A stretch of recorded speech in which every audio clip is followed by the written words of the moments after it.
What is the perfect ratio of objective to subjective writing? The answer to this coming up.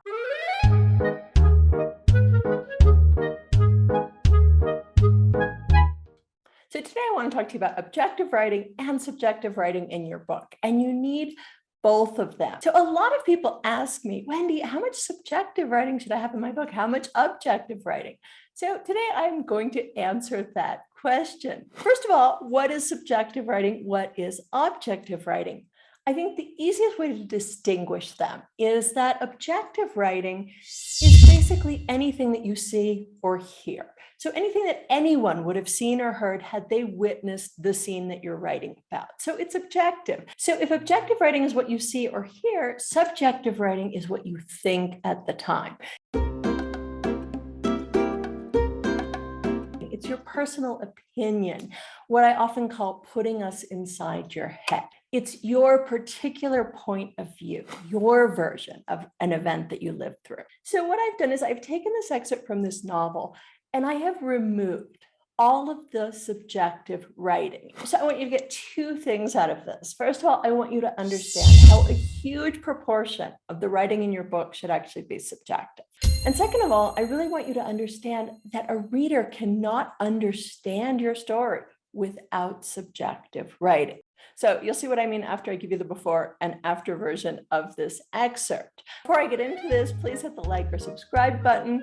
You will have my eternal gratitude and probably some good karma points. So here is the before version, as I like to call it. This is the version which has no subjective writing. So I took this novel and I removed all of the subjective writing. So all you'll see is the objective writing in this scene. Where is my wallet, by the way? He asked. I've kept it safe for you, she said. Did you think I'd steal something out of it? No, of course not. It's just that, just what, Mr. Man? She persisted. It's just that my father always told me to keep my eye on my wallet, he said. Now Paul went on. I guess he told me to keep my eye on my wallet so many times that it stuck inside for good. If I offended you, I'm truly sorry. She relaxed, smiled. No offense taken. It's in a safe place. Wait, I've got something for you. She left and returned with a steaming bowl of soup. There were vegetables floating in it. He was not able to eat much. She seemed pleased. It was while he ate the soup that she told him what had happened. Okay, so what is going on in this scene? I actually use this as an example in one of my classes, and I asked everyone in my class, okay, what's happening? Do these two people like each other? And what do you think the relationship is between the two of them? And I got a lot of answers, but most people said, they like each other. One person said, I think this is between a father and daughter. So there's a close relationship. They obviously know each other well. I loved getting these answers because you'll see the difference when I add the subjective writing back in. So let me tell you what novel this is actually from.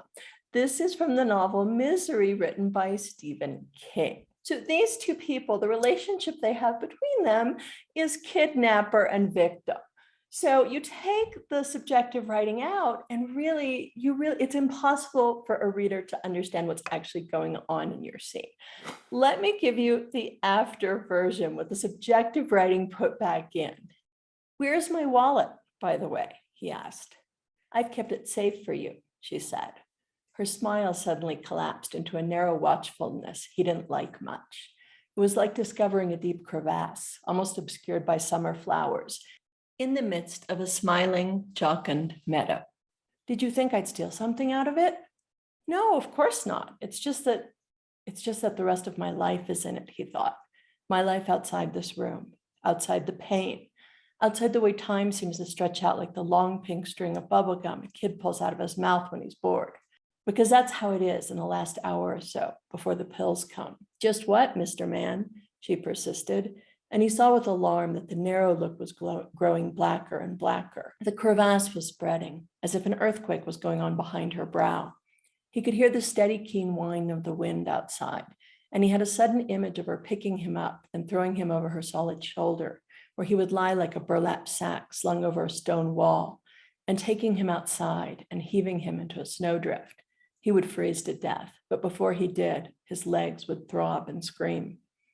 It's just that my father always told me to keep my eye on my wallet, he said, astonished by how easily this lie came out.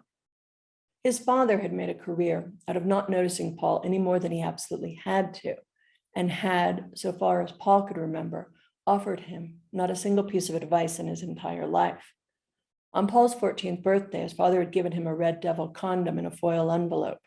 "Put that in your wallet," Roger Sheldon said, "and if you ever get excited while you're making out at the drive-in, take a second between excited enough to want to and too excited to care, and slip that on. Too many bastards in the world already, and I don't want to see you going in the army at 16. Now Paul went on. "I guess he told me to keep my eye on my wallet so many times that it stuck inside for good. If I offended you, I'm truly sorry." She relaxed, smiled, the crevasse closed. Summer flowers nodded cheerfully once again. He thought of his pushing his hand through that smile and encountering nothing but flexible darkness. "No offense taken. It's in a safe place. Wait, I've got something for you." She left and returned with a steaming bowl of soup. There were vegetables floating in it. He was not able to eat much, but he ate more than he thought at first he could. She seemed pleased. It was while he ate the soup that she told him what had happened, and he remembered it all as she had told him, and he supposed it was good to know how you happened to end up with your legs shattered, but the matter by which he was coming to this knowledge was disquieting. It was as if he was the character in a story or a play, a character whose story is not recounted like history, but created like fiction. Okay, so let me ask you the question that I posed at the beginning of this video. What is the ratio of objective to subjective writing? The ratio in this sample is about 26% objective writing. So about a fourth of this is objective, 3/4 of this is subjective. Does that mean you should aim for 25% in your memoir? Absolutely not. Here's the thing. You need subjective writing in your book in order to make it interesting, in order for your reader to understand what you went through. We don't root for you unless there's subjective writing in your book. Otherwise, it's anyone's version of the story, but we want your version. We want your point of view. And this is true whether you're writing a memoir or a novel. We need that main character's point of view. Having said that, how much subjective writing you choose to include in your book is really a matter of personal taste.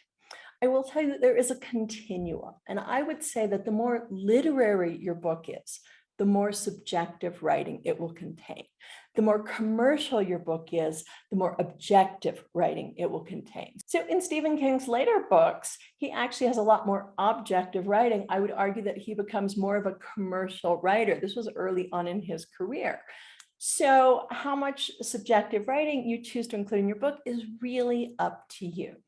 If you want to learn more about subjective writing, objective writing, and especially about how to structure your book, I have a free 7-part video class. You can get access to it by clicking the link below this video. I'm wishing you very happy writing. Take care, guys.